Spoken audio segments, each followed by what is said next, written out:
welcome to Saltier Politics. Right now we have Julie and her good friend Aly. Well, first, I'm really thrilled you said my name correctly, so that is kudos to you. Julie and I have known each other a really long time, so long that I can't remember half of the dirt I have to share with you, so I'll just refrain or else I'll get kicked off. But go ahead. It's fine. It's good. There's no dirt. I lived a blameless life. So I'll tell you what, Julie was always really a good girl. She really was. She still is, so it's kind of hard to get her. We've known each other. We grew up in the Princeton, New Jersey area, so I'm a kind of a Jersey girl. Bucks County, Pennsylvania, Jersey girl. And anyway, so followed the route of a traditional physician technically and went into internal medicine as a prerequisite to get into a specialty, which is autoimmune disease, rheumatology. I went on to do that mostly in New York, Philadelphia, New York. And then also went on to do integrative medicine, which is kind of a holistic way of doing medicine through diet, nutrition, evidence-based material, not wacky, not fringe, 2 years training, and board certified in integrative medicine. And then somehow ended up getting into environmental health, kind of really through happenstance. My dog got ill. It's in a TED Talk that I did in December, which is accessible through YouTube. But my dog got sick, and this was about 8-9 years ago, and I couldn't figure out why, and I was heartbroken. Because at the time I had young kids, but I loved the dog better than the kids at the time. So I was really heartbroken and, had to really figure out what might have caused him to get sick so young with such an unusual autoimmune hepatitis, autoimmune liver disease. And then I ended up discovering sort of the lack of regulation for this. And, oh, my God, these chemicals in our human food and these chemicals are in our drinking water. And, oh, my God, it's what we put on our skin. And I was just kind of floored. And my career kind of took a little bit of a tangent into that world. That's really so you have a book coming out, but before we get to the book, I want to talk about what's happening in the world right now, because obviously nobody better to talk to than a doctor. I'm sitting in New York as we speak. Aly, I know you're in New Jersey. Emily, are you still stuck down in Florida in your home state? Yes. We can make fun of you later for that. But the reality is, I think there's a lot of information out there about what's happening with the coronavirus, how it's transmitted,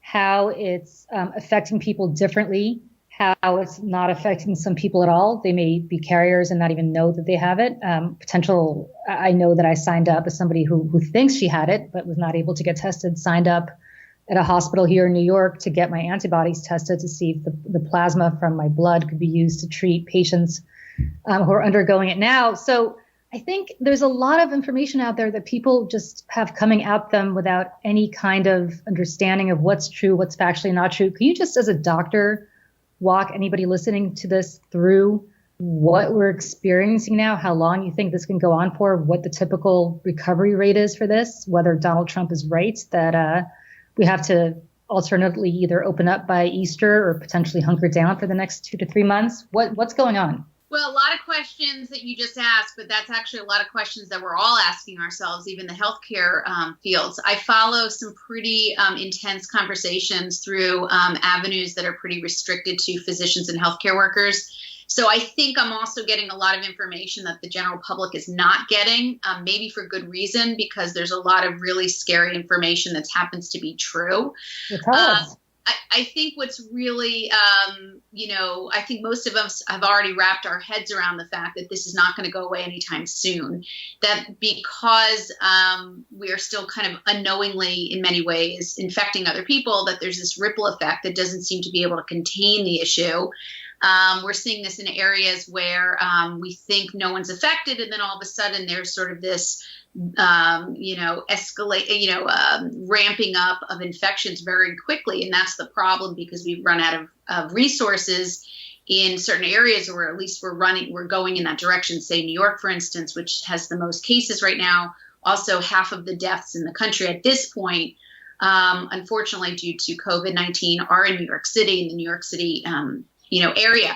What I think we need to think about, first of all, this is so unheard of that even epidemiologists and physicians are stumped.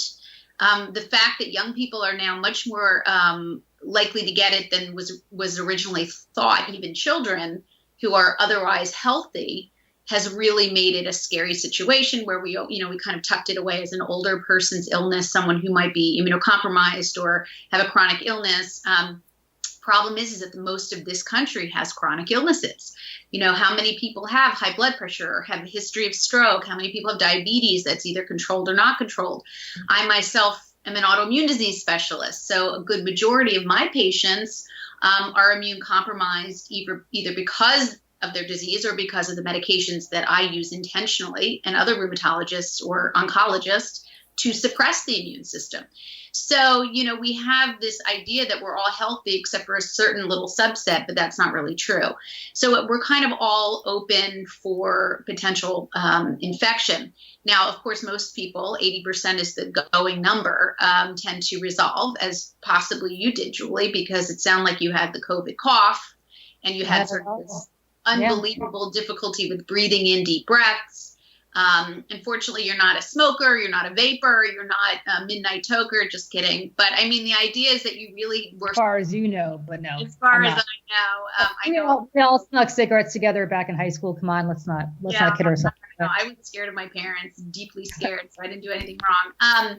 But the idea is there is so to kind of narrow it down, who might be at risk that we're learning now, actually, which is interesting as it's being, as the data is ramping up and we're collecting information internationally from, Italy and cohorts in Seattle and China, of course, and there's a big sharing of information between healthcare practitioners, which has just unbelievably warmed my heart. But what we're learning now is people who may be at more risk are not just, people with immune compromised immune systems, elderly, but also obese patients has become a little bit of a subset. Those who might have had a history of smoking or vaping, which is our young population, of course.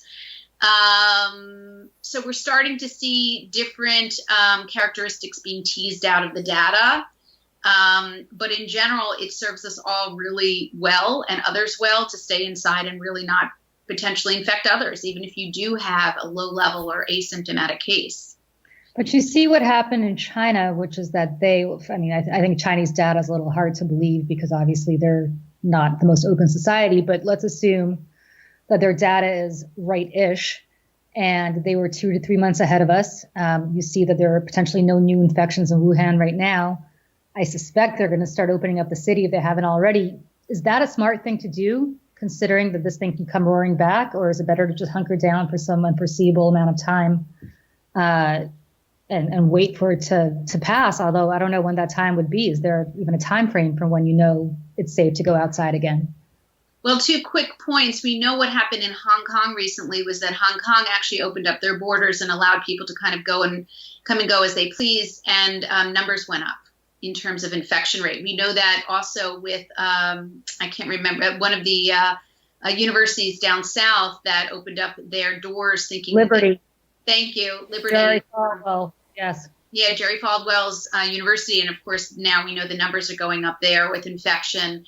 The other characteristics that we're all hoping to see is whether or not seasonally and hot weather and high humidity can actually decrease the rate of spread, which would mean that in the United States and parts of Europe, that going into summer, we would see fewer cases, perhaps because people are outside and they're out and about and less spread as opposed to being. But let me ask you about that, because Emily's down in Florida, which is hot and humid year round, including now, right? Emily, it's pretty hot down there. I believe every time I go outside, I'm beating the virus.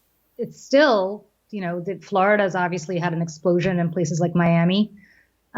So I hear that, and I hear that Donald Trump and others have said that obviously when the warm weather comes, it'll be potentially better. But how is that possible, considering that the southern United States are already hot and humid and they're experiencing this? Look at Atlanta, or not Atlanta, I believe it's Albany, Georgia, which is also warm and humid. Australia was during their summer months. Of course, we had the fires, but we also saw a ramping up of infection. We know in the Philippines, there's a large number of cases. In fact, you may know that one of our friends from high school, yes, horrible story.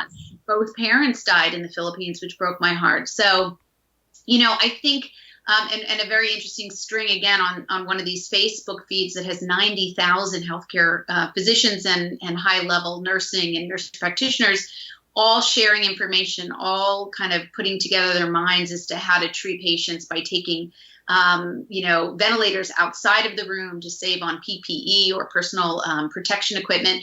All this different mind sharing, is that there was a string this morning that I was reading that had 300 comments about what people's theories are. And I think they were all very sound, but so many of them that it's almost like, well, what do we do? Because, we all have theories, but the data just hasn't panned out. It's so novel, this coronavirus. It's so novel, new, that even though it looks like the strain of MERS and it looks like the strain of SARS, it's actually its own, has its own fingerprint.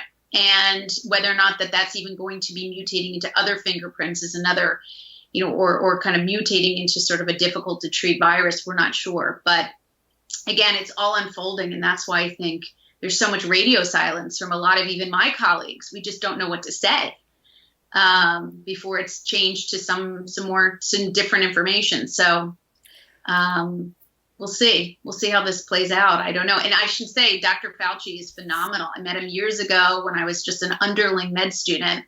And I got to say, he was extraordinary back then. He created a lot of the research regarding HIV medications. And at the time, they called them protease inhibitors instead of protease inhibitors. And I just remember meeting him and knowing that this was the real deal. So I really am hoping that he stays, strongly in the picture because, he won't, sidestep or shortcut science. He just won't. So eventually this will pass, and we will get back to our usual ailments. I was actually talking to somebody who chairs a hospital in your state, Aly, in New Jersey, and today, by sheer coincidence, about something else. And he said it's interesting that doctors who are not emergency room medicine doctors are kind of not having a great experience now because nobody's going to see them. Nobody's going to the hospital for anything other than COVID or an emergency. So that it's not something that doctors whose specialty is not to deal with that particular disease or emergency room doctor really has a lot going on right now. But eventually, hopefully, sooner rather than later, life will go back to normal and our normal lives will progress. And so you have a book coming out to deal with that and to deal with how to live a healthy life. And what I'm grateful for is that you wrote it for lay people like me who, as you know, had a very hard time in ninth grade biology, unlike you. So tell us about the book. Tell us about what you're trying to convince the American public about, because I know that you've been for years. You run an organization, a website, a Facebook group called The Smart Human, which basically goes around educating people starting in high school, right, about how to live a healthier, more sustainable life. So tell us about the book and tell us about your larger mission. So thank you for that. The book that's coming out is the consumer version of the textbook that was written, I guess, a year and a half ago that took several years, which was called Integrative Environmental Medicine. And essentially what I'm trying to bring to light, along with 26 other doctors and biologists and toxicologists in that textbook, was really to show the world that we have a real problem with environmental exposures, particularly chemicals that are in the food we eat, chemicals that end up or contaminants, in drinking water, which has become kind of one of the most important talks that I give nationally is about our drinking water. Chemicals in personal care products that we put on our skin, we put on our children's skin, that we take, we just kind of assume that they're on the shelves and they're safe because they've made it to the shelves and we can all buy them, with easy access. But also exposures that people don't often think about that affect human health, such as radiation, cellular technology, all of our phones, our cell phones, our, smart homes and everything that's Wi-Fi. Things that are as simple as noise pollution, air pollution, how big cities are handling air pollution in terms of, mandating changes, because we now know that the links to human health conditions like asthma, or even long-term risks for depression, anxiety, just from air pollution or air quality.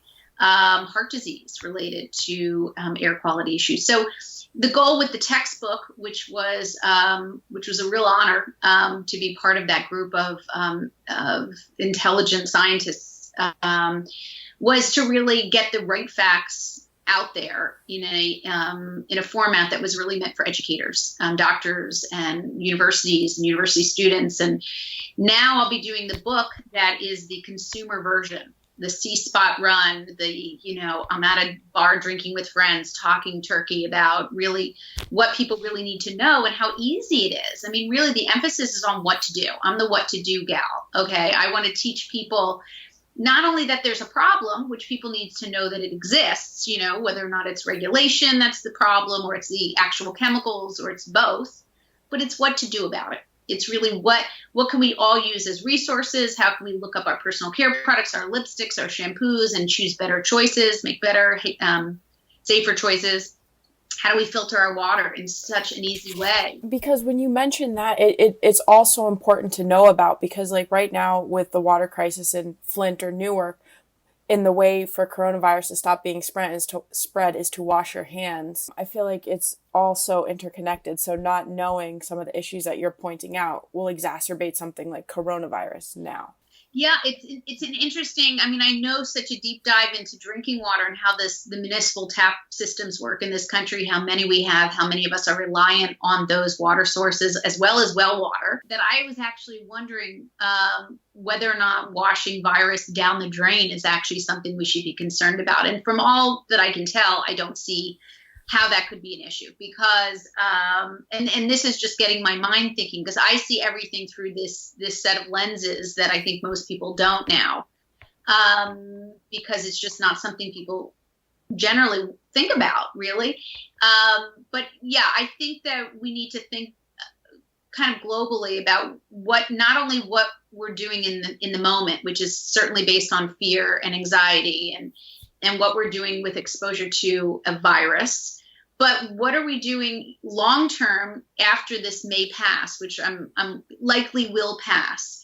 And what about all of the chemicals that we sprayed on our furniture and our doorknobs and our all of the really strong chemicals that we had to use to fight a virus that's toxic in its own right? And how are those exposures, which were problems before for human endocrine system or human health, going to now play into how we move forward and with these fears of infection? And I think it's a very interesting sociology question, because we now have different behaviors, and we might likely stick with those behaviors that don't always make us do the safest choices. That's all. Well, it's interesting to me because you just listed, 5, 10 things to worry about on a daily basis that I think I don't walk around being worried about. I know you do, and I know this is something you've been focused on for a very long time. But I live in New York. I turn on my faucet. I have, a drink of water, and I don't worry about it. I ride the subway. I don't worry about it. I put on makeup, or for all the years that I was at Fox, people put makeup on me. I have no idea what was in this makeup. I really didn't have a choice of what the brand was or anything, any knowledge about it. I think if you were to go around thinking about this 24/7, you probably would go kind of mad because of all these concerns. So how do you even prioritize? How do you think about what your priorities should be in keeping yourself safe? Because, you mentioned, Emily, drinking water in a place like Newark, New Jersey. That's something I know a little bit about. And it's terrifying to me because what this drinking water is doing to these children, where the school systems have higher levels of lead than Flint, Michigan, is that you're raising a generation of kids who are not only going to be mentally impacted by this, but also will be more prone to violence as adults and other side effects of lead in water or lead in their system. That's not just existing today, but will be a problem for them generationally down the road. So how do you even begin to grasp, as a doctor who's trying to educate people about this, where they should begin? Because if you think about water, then you think about makeup, and you think about spraying stuff on your doorknobs, and you think about everything else, the food that you put in your mouth, you're spending a lot of time. Go bonkers. Yeah, you go bonkers. So what do you do? How do you prioritize? Yeah, I've been doing this for 8 years now, and I've been scared for 8 years. Just kidding. I've actually Not. I know you. You have been scared for 8 years. not scared enough to stop coloring my hair. So Well, you're gonna have to, because guess what? Nobody's coloring our hair anymore, so the truth you're is gonna come out. absolutely right. I want to do a story on simply all the blondes that are now turning into brunettes and how they feel about it. So I think that's pretty funny. But listen, you have to. What I've learned throughout this process is that you have to think about low-hanging fruit. And the things that are the low-hanging fruit are things that are not hard to change, that have risk, that are not hard to change as an individual. So I give the story of regulatory issues and different bills that were trying to be passed to clean up our personal care product chemicals, or drinking water regulation, which hasn't been changed since 1974 under the Safe Drinking Water Act, that only covers 91 chemicals in our municipal treatment plants, which is absurd, but no one really understands that. You can go upstream to all these regulatory issues, but what I found is you have to kind of find your own lane. And my lane was not to fight those big battles. I know many people that are doing that, and I hopefully will win most of them if they can. But I think what I'm trying to message to people is that you can do a lot as an individual that doesn't take money, that doesn't take excessive amounts of education. It's really meant for people to grab low-hanging fruit that are accessible, easy, smarter choices. And that's how the book is laid out, actually. A chapter on personal care products, chapter on food chemicals and food, a chapter on drinking water, a chapter on detox, which is not wackadoodle stuff, but it's really just how our bodies are innately built to break down chemicals and flush them out if you just give the human body a chance to do so through exercise and sauna and choosing correct foods and that kind of thing. So, I look at it myself as a test subject, because I knew very little about this topic 7 or 8 years ago when my dog got sick. And I look at myself as an average Joe trying to understand how to navigate through these very kind of complex issues. But my job really, as I see it, is to empower people to make simple, smart, practical, low-cost changes that have high-yield repercussions for health. And anyone can do these things that I'm recommending. And I'm vetting the sources and making sure that people are making choices based on good references and good information. What's the single best thing that an average layperson can do to accomplish what you're trying to accomplish, other than buy your book, which we'll talk about in a minute? But what is the one thing that I can wake up tomorrow and do to change the trajectory of what you're talking about, which is putting toxins, unwittingly, I should say, not because I specifically want to put them into my system? First thing is just get rid of the crap in your house. Most people don't realize that they're buying a lot of chemicals. They're bringing them into a home that they spend many, many hours in. So I say to patients, I say, get rid of all of the chemicals that you bring in. Air plug-ins, incense, cleaners that are filled with toxic chemicals that we spray on surfaces without even thinking about it, which aerates and stays in our home and gets in our dust and ends up on furniture that we touch and eat. Most, carpet cleaners, laundry detergents with extra chemicals, fabric softeners that we generally don't need, makeup that either we haven't vetted, which it's very easy to do that now, and buy safer, cleaner products. So the number one thing is not even buying anything. It's more about getting rid of what we even bring into the home, which saves money and helps us be healthier. So that's my number one recommendation, is kind of do a survey of your life, your home, and also what you put in, on, and around your bodies, and start cutting things back and really getting rid of things you just don't need. That's number one. What's something that you cut out in the past 8 years during your, discovery through this? Is there something huge that you cut out, or was it a lot of little things? I changed my beer to organic beer. Really? Yes. And actually tastes delicious. You can get organic wine. No, really, that's one of the things that was on this journey. I mean, I started off with maybe some things that maybe many people have heard. I stopped microwaving or heating any food or drinks in plastic, because plastic as a material is really not very tough. It's not really strong. You can figure that out when you put in Tupperware into a a dishwasher clear and it comes out, opaque and you can't see through it. So that's telling you that the material itself is breaking down and probably getting into the food, which those are endocrine disrupting chemicals in plastics that affect your endocrine system. So it can affect growth and risk for endocrine cancers like breast cancer, thyroid, prostate, uterine cancers, but it also can affect just thyroid disease. I mean, how many people now have hyper or hypothyroidism or thyroid cancer, even at very young ages, which never used to exist.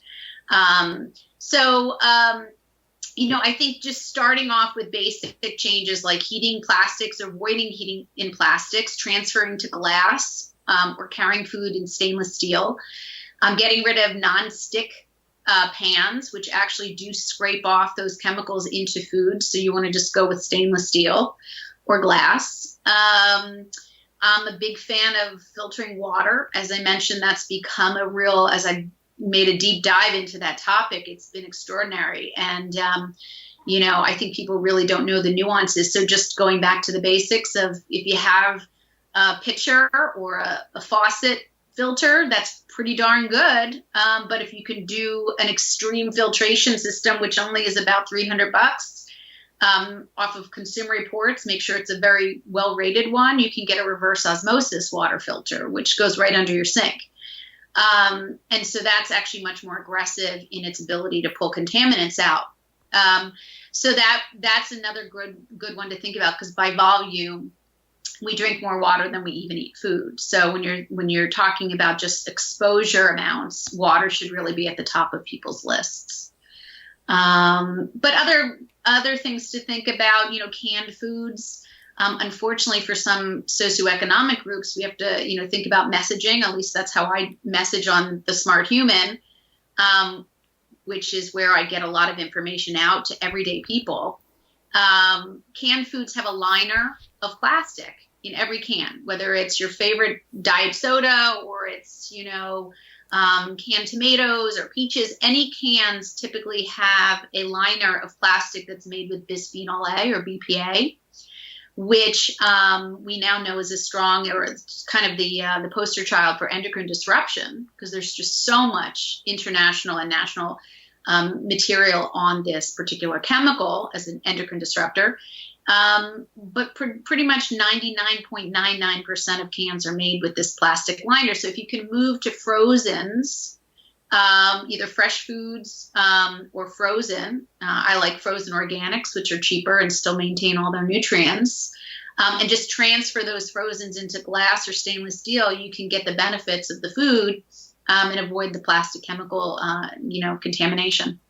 You raised this interesting question, which is that I remember when I when I was pregnant and you start doing all this research, you probably remember this with your first child, you do a lot of research. I think by the time people have their second or third kids, they kind of don't bother anymore. But BPA was not allowed in bottles or in baby formula. But as you mentioned, it's still allowed in cans of soda and other issues. And I think people don't grasp how much the FDA approves stuff that is just awful for you. I mean, NutraSweet is Exhibit A. NutraSweet would never have gotten approved if they hadn't had a very good lobbyist back in the 1970s named Donald Rumsfeld, who got it approved. And as a result, that's why we were all drinking Diet Coke and other NutraSweet components that really are supposedly not great for you, right? That is correct. I mean, technically speaking, we have a broken system. I mean, anyone you talk to in the research of endocrine disruption will tell you this, that we allow absolutely no regulation for personal care products at all. So everything that ends up on the store shelf has had no required testing for safety or toxicity. Food chemicals have very weak system. They follow laws that go under the acronym GRAS, or generally regarded as safe, which means that thousands of chemicals were actually grandfathered in under that law as a food additive. And we now have over 3,000 food additive chemicals that are allowable without any testing. So, really we're talking about a broken system, and it's up to the consumer. Unfortunately, people who may not even have any background in science or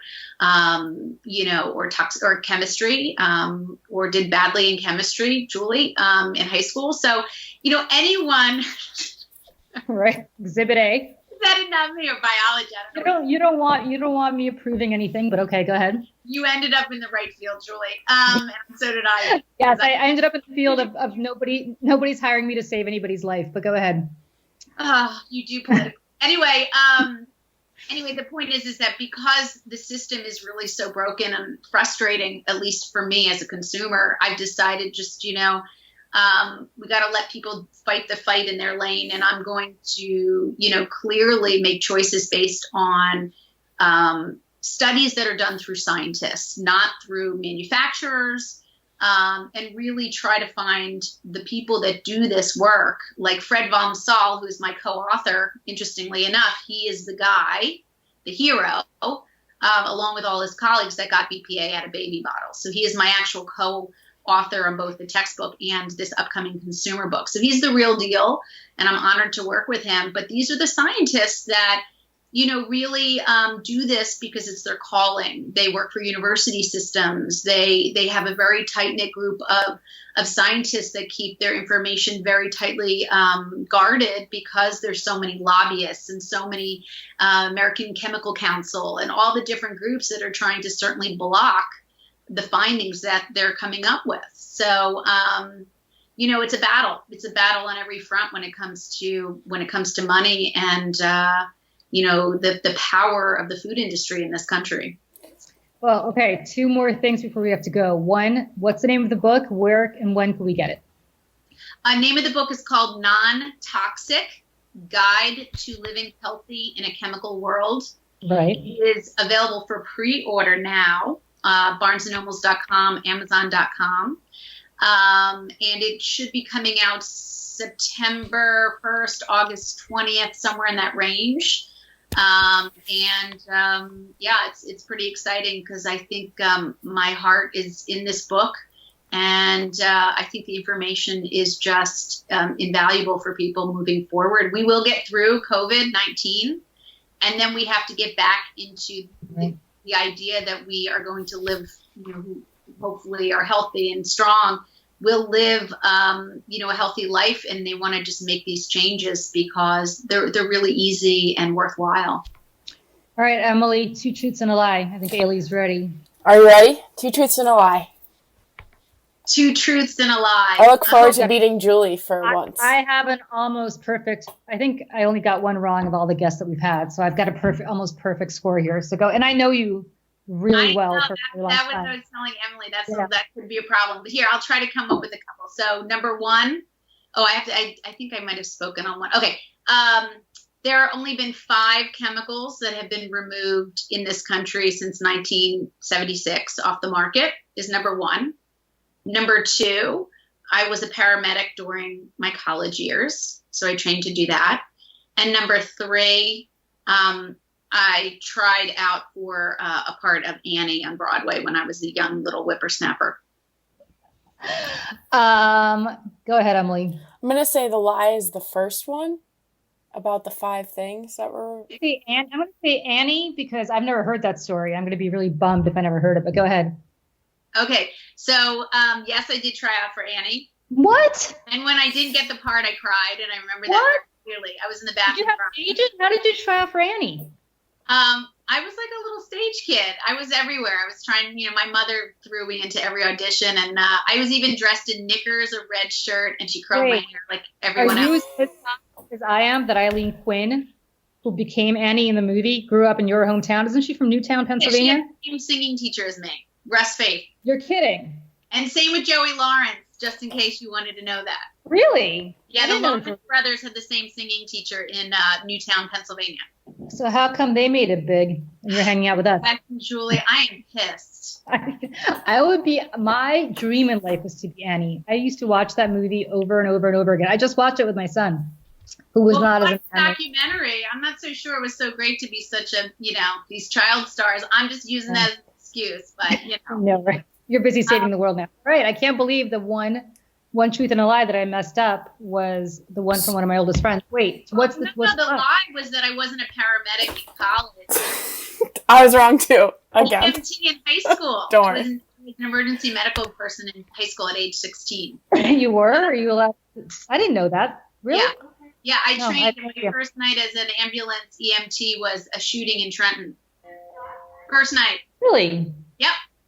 Yikes. All right. We got to do this quickly because I have a virtual soccer class that I have to take my son to, translation from my computer. But what's making you salty, Emily, this week? A lot of the Floridians, I just went on a run and they're still playing basketball, like a group of 10 people. And I want to get a water gun and just spray everybody down and be like, move, move, move. So. Well, I'm looking out at my colleagues and thinking they need better protection. And we're talking nurses, we're talking doctors, we're talking respiratory techs, custodial, we're talking the people that are frontline people. And it's breaking my heart to watch this. So that's making me more than salty.